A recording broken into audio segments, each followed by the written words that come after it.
Good day mga ka-faculty, good day to all our students and their parents. Welcome to Season 2 of my pod.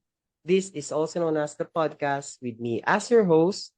I'm still AZEVERGEL, a licensed professional teacher with over 10 years of teaching experience.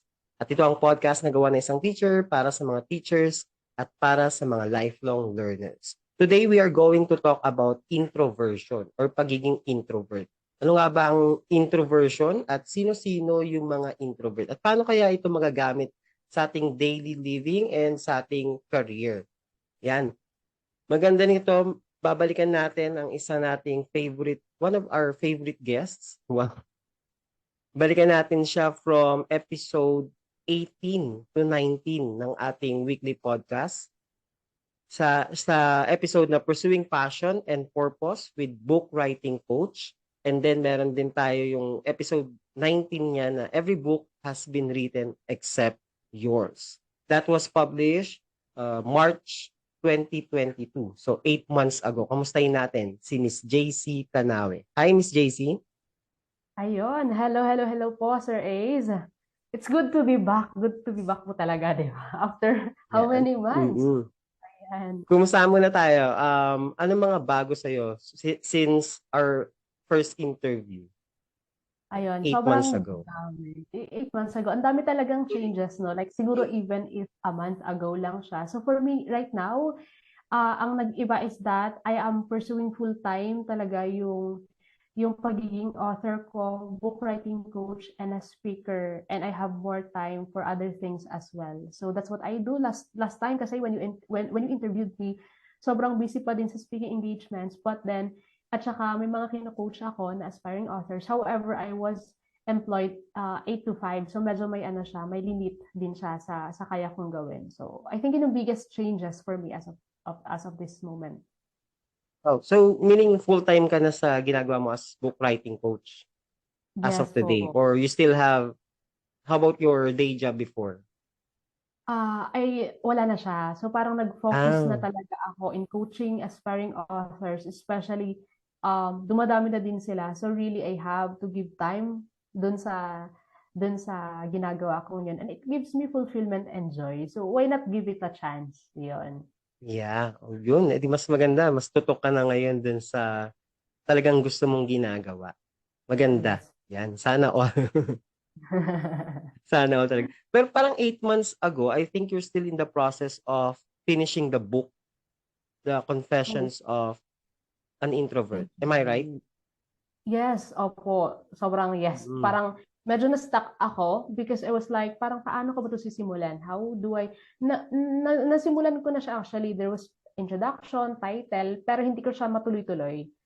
So there was this moment na marami na siyang nagtatanong na mga fellow introverts din, mga curious lang siguro, na kumusta na yung book mo? Tapos na ba? Kailan kami bibili?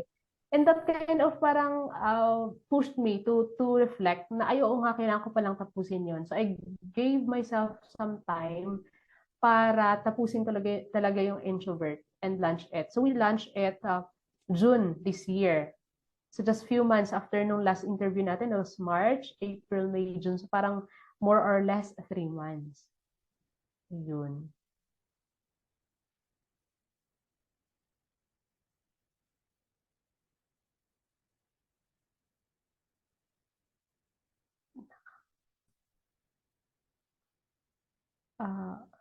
Nakamute, Sir Ace? Yeah. Ayan, pag-usapan natin ngayon yung ano naman, pangalawang book later, no? Tama ba? May sumunod na book after these confessions? Confessions, oh definitely. May sumunod nun, right? Kasi parang after ng Confessions of an Introvert, medyo nag-off muna ako from doing what I do now because I have to take my board exam. So, dun tayo sa lifelong learners talaga. So, we took a board exam, nag-review kami. So, medyo off muna. So, after that, I was amazed kasi after ng board exam, right after our board exam, I wrote my newest book in 3 days na na-amaze din ako. So, I always, in my writing journey, I always made sure talaga to recognize yung power of the Holy Spirit in my life. So, parang feeling ko, yun nga, hindi ko magagawa lahat to without God, without the Holy Spirit. So, in a span of 3 days, na-amaze ako, Sir Ace, kasi I was like, oh my G, I wrote this book in 3 days. Right after the board Wow. exam. So parang, ang amazing lang. And yeah, yun. Ang galing. Within 3 days na. Sana talaga. Sana ako rin, no? Pangarap ko na makagawa ng libro. Itong podcast ko, yung ibang episodes, parang gusto ko rin siya i-transfer into a book someday. Yan. Ngayon Yes naman po. pag-usapan natin, I know that you are a self-confessed introvert. And pag-usapan natin, what are the telltale signs that a person is an introvert? Ayun, 'di ba? Actually, hawak ko yung libro ko. And if you're watching this, if you're listening to this, I'm just gonna go right in dun sa dedication. If this video, so papakita ko siya. Kasi I actually had this, before answering your question, Sir Ace, no, we had this recorded, na-post ko siya sa Facebook ko, and na-post ko rin siya sa YouTube channel ko. And I was like, na-amaze ako kasi, okay, so marami palang nakaka-relate. So let me just say this is from personal experience. So pag nakarelate ka, siguro, I will just list 10 plus 1, so that's 11. Not necessarily 11 or over 11. Siguro pag nakita mo yung sarili mo dito sa mga signs, maybe it's a sign that you're also introverted like me. So pinakauna dyan, Sir Ace, is you love being alone for long periods of time. Taking from my personal experience, I can spend my time here sa room ko like for a week doing something I truly love. So yun. The big difference of that, it's yun lang talaga yung personality type ko as an introvert. So most introverts love spending their time alone for long periods of time. Ayun. And second, introverted ka if you constantly need to recharge your emotional battery. And I so much can relate to this kasi every after my talk, so introverted ako pero I talk to many people through my speaking engagements. So ang na-amaze ako dito is that after I give my talk, nalulobot ako. Syempre maraming tao like may book signing na ganap, may mga magtatanong, hindi maiiwasan yon. Pero after my speaking engagement, I find myself recharging by really resting or di kaya basta magkakape and then just reflect. Iyon yung biggest sign sa akin na I was like, oo nga, introverted ako. So these people, if you are like me siguro na hindi ka sure kung introverted ka, ito yung mga tao na after social gathering, madali kang malawbat, madali kang mapagod, and you need to take some time off to reflect, just to be with yourself. So yun, yung biggest sign actually that you are also introverted like me. And related siya dito sa third because itong third sign, you get worn out by social interactions. Ito yung mga tao na to pag may gathering, pag may social events, madali kang, ikaw yung tao na parang kailan kaya ako uuwi? Kailan kaya ito matatapos? Tapos, sinamahan mo kapag ka social gathering, tas puro mga kasama mo, mga madada, parang feeling nila kilala lahat ng mga tao because they can make chika-chika sa mga tao. However, ikaw, parang 1 hour dun sa event na yon, pag 2 hours, you already wanted to go home. Because you are exposed to lots of events, lots of gatherings, lots of people na hindi mo kilala. And alam mo yon yung ganon. So, medyo related siya sa second sign that you just want to spend time sa sarili mo and you want to recharge. So, yon. And ito pala, parang hindi ko na-share. Quick sharing. When I was in college, merong social gathering every year. So, out of 4, since every year siya, yung pang-apat lang napuntahan ko dahil graduation namin. Like, before you graduate, you need to attend that gathering. So, yun na napilitan talaga ako because I hate spending my time with people, with a crowd na hindi ko kilala. So, yun talaga yung biggest sign sa akin. Parang no? Tama, Miss Jaizy, parang hanggat makakaiwas ka sa social gathering, iiwas ka. Kaya nung graduation ka na umattend ng social gathering. Totoo, because you need to. And, these people as well, like fellow introverted, like, eto din yung one of the things na speaking of social gathering, gustong-gusto namin lumabas sa public, pero yung wala masyadong tao, yung hindi crowded, yung ganon. Alright, so, the fourth sign is that you question your reaction or wonder if did you say the right thing? Ganon, medyo introspective. Speaking of introspective, no? So, ito yung next sign. Observant ka din. You are a serenity seeker and you are a great listener. Yun, yung mga sign of fifth sign. And the sixth sign is that you like to learn by watching first before jumping right in. So since observant sila, paano kaya ginagawa niya? Gagawin ko din.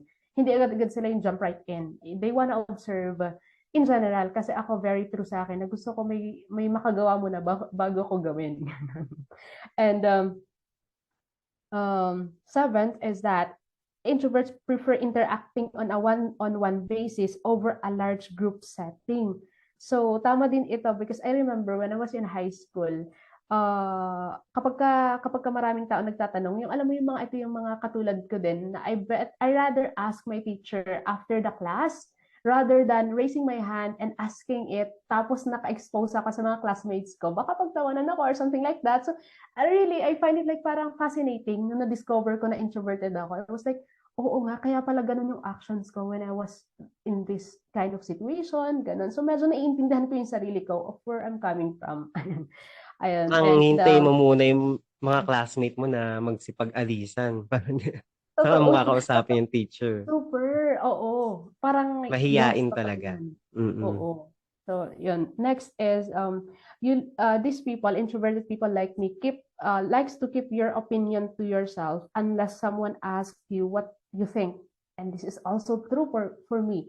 Kasi parang hindi ako magsasalita kapag hindi ako tinanong, o kumusta ka, anong opinion mo dito, anong masasabi mo dito. Kapag hindi ako tinanong, hindi ako sasagot. So I really, when I read this signs, I was like nodding kasi it's so true for me. So ito yung mga kailangan mong tanungin bago sila magsalita. If hindi mo tinatanong yung opinion nila, hindi sila magsasalita. Ayan. Very opposite, sobrang opposite sa isang personality type which is called extrovertedness. Sila kasi magsasalita talaga sila. Whether or not you ask them, they will really speak their heart out. Oh, yun. So very opposite. And the next sign is that these people, no, introverted people, prefer having small group of close friends over a wide circle of friends and acquaintances. And sobrang check din to sa akin, like personally, because I'd rather have close friends rather than have friends na kilala mo lang, like colleague mo, acquaintances mo, pero hindi mo naman talaga pwedeng pagsabihan ng secrets mo. Hindi mo pwedeng pagsabihan ng problema mo. You just want them as friends, yun lang. And as introverts, no, parang we value, parang nire-represent ko na talaga yung mga introverts, pero I find this to be true, we value small group of friends talaga over large crowd or wide circle of acquaintances. And the 10th sign, eto, introverted people loves meaningful conversations over small talks. So we prefer like, may mga ganun like, hi, hello, what's your number, what's your name, something like that, mga small talks talaga. And we get drained from that conversation, especially from strangers na hindi namin talaga kilala. And the introverted people love to be talking about purpose, about life, about failures, mga deep that, alam mo yung mga ganun na conversations, they prefer these kinds of topics over small talk. So even if ako personal experience, there was this one time that I kind of parang na-share na ng kasama ko yung life story niya just because she finds me comfortable sharing her story with. Hindi ko din alam kung bakit. So parang magkakilala lang naman kami like few minutes. And I think kasi nakarelate kami sa story ng bawat isa. So parang shinare niya sa akin yung talambuhay niya and I didn't even know her name. So parang nag-usap kami about deep things na hindi ko kilala yung mga basic na info from her. So that's that. And the last sign, kaya napagkakamalanding shy ang mga introvert is because introverted people are quiet and reserved. You will find them often in a crowd, andun sila yung nandun sa dulo, or very quiet and reserved talaga. Kaya napagkakamaling din kaming, ay, napaka-shy naman ng taong yun. Which is, I think, one of the biggest misconceptions din talaga of being introverted na. Yun nga, napagkakamaling kaming shy just because we are quiet and reserved. So these are the 11 signs na I hope na medyo may check mark, like siguro 7 out of 11. Baka introverted ka nga. Yun. Galing, ang galing. Ang galing na na-lista mo yun no, or na-compile mo yung mga, kasi kung ako, pag tinanong ako, introversion, parang nasa isip ko lang talaga, shy siya, mahiyain, tahimik. That ends there. Hindi ko na alam na meron pa palang other telltale signs. Kanina nakikinig ako, medyo ina-assess ko pa talaga kung ano ba talaga ako. Am I an introvert or the other way around? Pero after knowing kung ikaw ay introvert, how important is this for a person? Oo. So siguro before we go that before we answer dun sa next question, maybe if you're like parang medyo if you're listening to this right now and you felt like gusto ko ding malaman kung anong personality type ko. It's actually easier this era that we have, Sir Asa. You can just Google personality type test and you can just take the test for free right there and then as long as you have the internet connection, di ba? So malalaman mo kung introverted ka ba, extroverted ka ba, or ikaw yung nasa middle na tinatawag nilang ambivert. Doon mo Yun, malalaman talaga. Oo. Through that test, kaya we would really suggest that you take that test para malaman mo. Kasi napakahalaga that answering your next question, napakahalaga that you are so aware of what your personality type is. Why? Because for me personally, self-awareness is one of the most priceless talaga na gift mo sa sarili mo. We should know ourselves better para maintindihan natin, ay, kaya pala ako ganito mag-act because I'm this way. Kaya pala, that's why when I learned, kasi very late ko nalaman, Sir Ace, na, ay, ang tawag pala doon, introvertedness. Eh, ano pala yung tawag doon? Like, personality type pala yun. I'm not aware, like, high school, college, hindi ako aware. Like, parang, after ko mag-graduate ng college, saka ako naging aware sa mga ganung bagay. It helped me so much na maintindihan yung mga previous actions ko. So, medyo, kaya ko na siyang, ay, okay, kaya pala ganun. Ayun. Siyempre, it comes with weaknesses and strengths din. So, siyempre, nung nalaman ko yun, I was like, okay, so I should not make, ito yung mistake that oftentimes we make, siguro sa mga nakagawa na nito. One thing is that I've learned when I'm introverted, hindi ko dapat siya ginagamit na excuse not to do this and not to do that.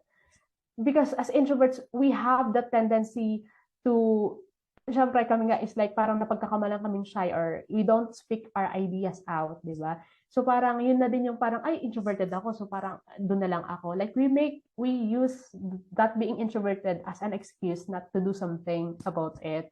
So yun din yung wino-work out ko when I learned that I was like, ay, introverted pala ako. Yeah.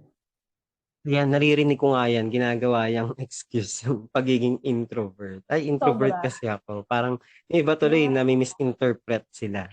Di ba? sobra. Self-awareness is the key. Tama ba, Miss JC? Yan. Super, Yun yes pala yung po. term na iniisip ko kanina, self-awareness. By the way, after knowing the importance of, or after knowing your type of personality, what's next? Mm-mm. No, yun nga, as we said, knowing self-awareness or knowing what your personality type is, not siguro hindi lang sa personality type, no, knowing yourself is really priceless. Why? Because there you tend to know ano yung next na gagawin mo. So what should you do? Now that I know that I'm an introvert, and being an introvert, yun nga, afraid kami to, like, meron yung isang gathering, for example, now I know that introverted pala tawag doon because when I go to social gatherings, I tend to go doon sa likod and just, ayaw ko mag-interact, but we just need to interact to people. And siguro lumayas ka na lang after siguro few hours. Huwag ka namang umalis agad. So, because you understand yourself na kailangan mo din palang mag-recharge. So, yun yung very, very important tip that I learned in my experience knowing I'm introverted is that after interacting with many people, especially what I do now after speaking to them, I make it sure talaga to give myself some time to rest. Dahil naiintindihan ko yung sarili ko na kailangan kong mag-recharge. And so, I need to give myself that. Pag hindi ko alam na kailangan ko yun dahil introverted ako, iko-question ko yung sarili ko kung normal pa ba ako. Like, normal pa ba ako kapag ka-social gathering, kina-question ko kung uuwi na ba ako or hindi. Pero upon knowing na, kaya very important ang maging self-aware ang isang tao because when you know what your personality type is, anong gusto mo, ano yung purpose mo, or anything in life, and you are self-aware, it can give you the power to know what to do next because you understand yourself better. So I think yun yung power that self-awareness has. Yeah. Being an introvert does not mean na iiwasan mo talaga 100% yung mga social gathering or hindi ka na makikipagkaibigan. Makikipag-socialize ka pa rin pero yun nga lang maikli lang yung battery no ng iyong pagiging extrovert kumbaga yung pakikipag-socialize mo sa kanila. Now, paano ito Totoo. nagiging helpful sa'yo as a book writing coach or sa iba pang career na pinupursue mo?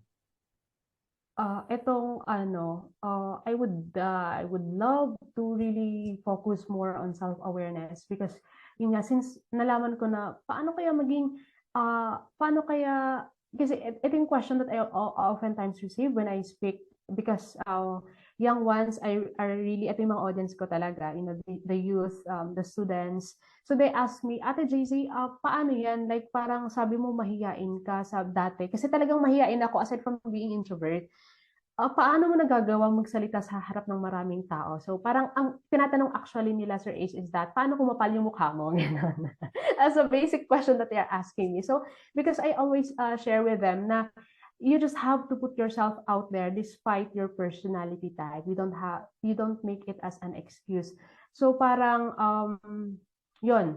And I always tell them, kasi yung mga lumalapit din sa akin, nakikita ko yung sarili ko sa kanila when I was that age because hindi ako aware sa sarili ko. So I just kind of keep quiet, ganun.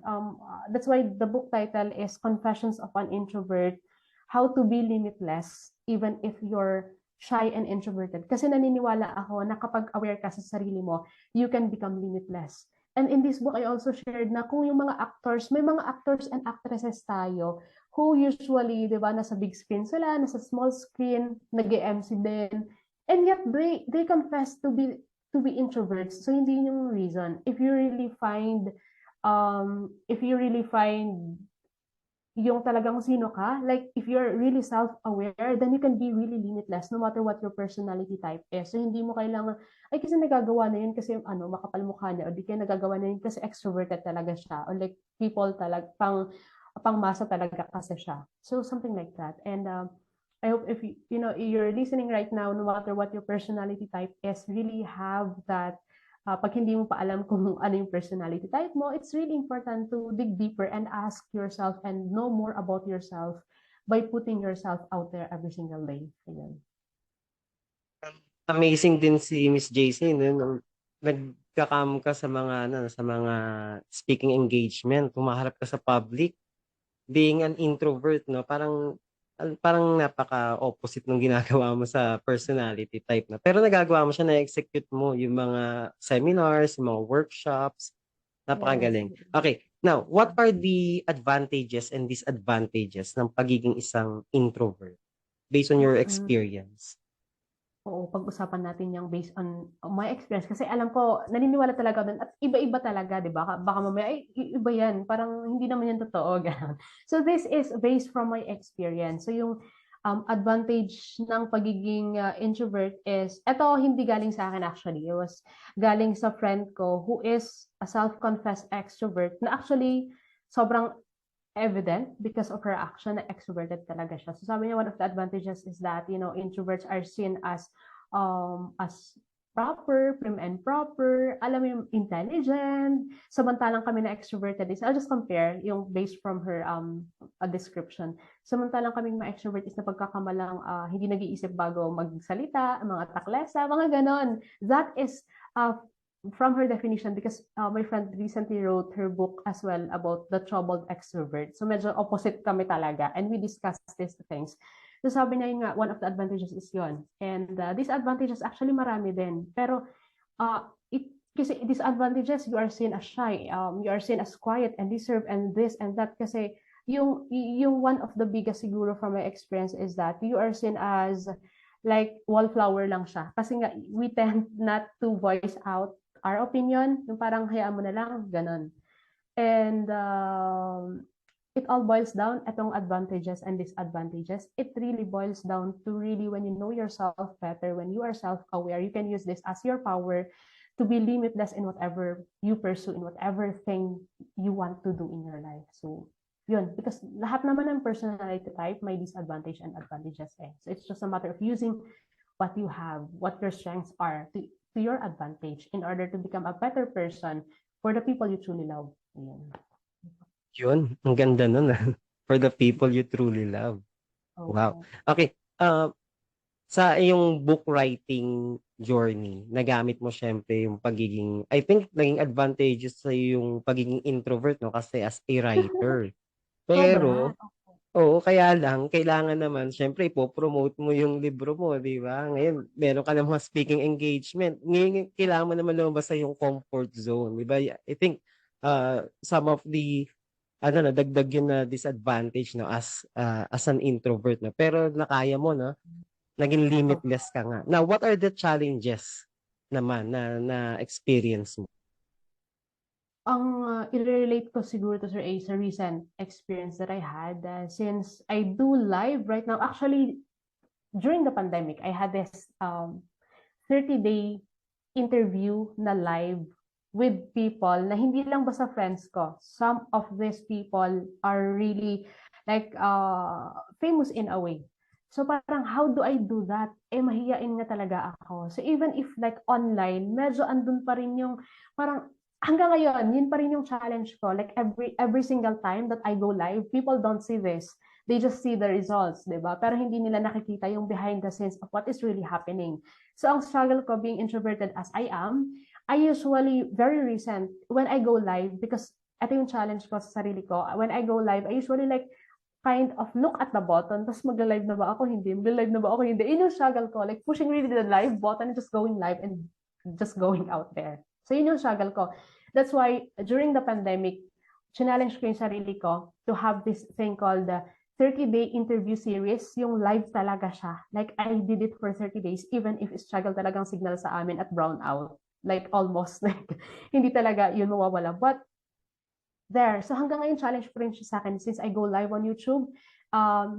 Every time I push that like live button, parang gagawin ko. But I just have to put myself out there and just go live. Yun siguro yung biggest ko as of now. So second is going on stage. Positive self-talk before I go on stage. Hindi din kasi talaga may iwasan yung parang mag-doubt ka or di kaya being introverted as I am, now that I know what my strengths are, pagdating ko dun sa stage, I usually think of my audience. Parang, paano mo sila i-bless? So that, hindi ko naiisipin kung anong itsura ko, hindi ko naiisipin hindi ko naiisipin kung anong sasabihin ko. When you just focus on your purpose, when you focus on your audience, then it will just directly fulfill what needs to be fulfilled. Gusto ko 'yan, positive self-talk 'no, bago ka sumali talaga 'no. Saka ayan, napag-usapan natin kanina before 'di ba sa pre-recording yung ano, yung StreamYard, yung sabi ko sa'yo yung sa live, parang Yes, bumibuelo pa ako mag-live recording. go Sir Ace. Cheer ka namin doon. Carry sa live. Pero ikaw kinakaya mo talaga, talagang bago mo pindutin yung live button 'no, sa Yes. StreamYard. Oh. And Now yeah, before we sige, sige pa. yeah, sige po. Before we end, what is your advice to all the introverts out there? Yan, pursuing their careers and then living with their type of personality. Yun. To fellow introverts out there, if you know yourself that you are introverted, I'm so happy for you.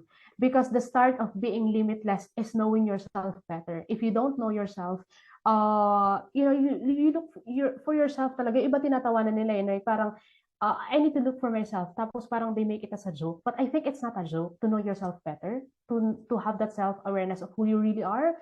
When you know that, and to fellow introverts, iba-iba ang gift na binigay sa atin ni God. Iba-iba yung landas, kumbaga. And very importantly, if you are aware of what you want to become, the person you want to become, yun yung sundan mo. And a lot of people will discourage you of doing what you truly want. Just panindigan mo lang yun because that's your truth. That's who you truly are. And ito lang, magiging limitless ka lang as an introvert if papanindigan mo kung sino ka talaga, on how God made you, on who God made you to be. Kasi kung magiging mangongopya tayo ng ibang tao because we want to be like them, I don't think we can become limitless because of that. So the step to really becoming the limitless introvert that you really are is to be yourself. And